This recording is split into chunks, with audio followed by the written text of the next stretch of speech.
सांगलीतील सिटी हायस्कूलच्या माजी विद्यार्थ्यांनी शाळा मातेच्या प्रेमापोटी CCTV युनिट भेट देऊन शाळेप्रती कृतज्ञता व्यक्त केली आहे।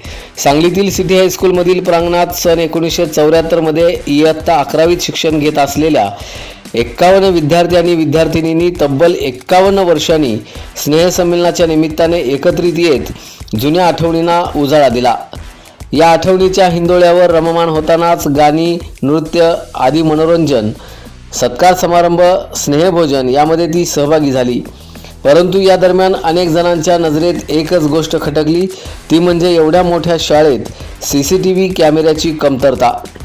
संमेलन आयोजक शिरीष उकिडवे, वेदवती कुलकर्णी, संजीव खांडेकर, हेमंत पाठक, प्रदीप ताम्हणकर, शाळेच्या पर्यवेक्षक प्राची गोडबोले आदींनी केलेल्या आवाहनाला प्रतिसाद देत लागलीच 2,57,000 रुपये कृतज्ञता निधी एकत्रित जमवून शाळेच्या मुख्याध्यापक मधुकर कांबळे यांच्याकडे सुपूर्द केला आणि आज ती भाग्याची वेळ आली।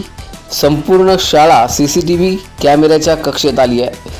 शाळेचे माजी विद्यार्थी वेदवती कुलकर्णी हिच्या शुभ हस्ते फलकाचं अनावरण करण्यात आलं आणि CCTV युनिट कार्यान्वित करण्यात आलं।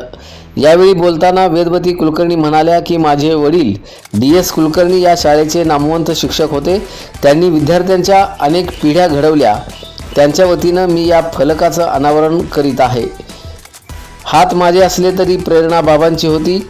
यावेळी सांगली शिक्षण संस्थेचे अध्यक्ष श्रीराम कुलकर्णी, संचालक विजय भिडे, ज्येष्ठ पत्रकार चंद्रकांत क्षीरसागर, नंदकुमार बापट, आनंद शिंदे, किरण कुलकर्णी, सुरेश गोडबोले, श्रीमती लता आडकर, श्रीमती सुनीता कुलकर्णी आदी उपस्थित होते।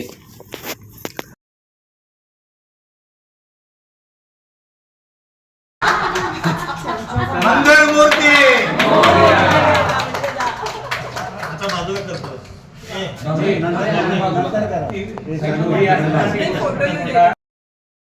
स्वागत करतो। अनेकच गोष्टी या ठिकाणी मांडू इच्छितो। शाळेची मोठी गरज आपण लक्षात घेऊन त्यात उकेडवे सरांनी फार मोठं काम केलेलं आहे। स्नेहाचा वाटा त्यांनी उचललेला आहे, कारण जवळजवळ 6 महिन्यापूर्वी ते माझ्या कॉन्टॅक्टमध्ये आहेत। त्यांचंही योगदान फार मोठं आहे, कारण मोठ बांधणं जे असतं ते फार महत्त्वाचं असतं।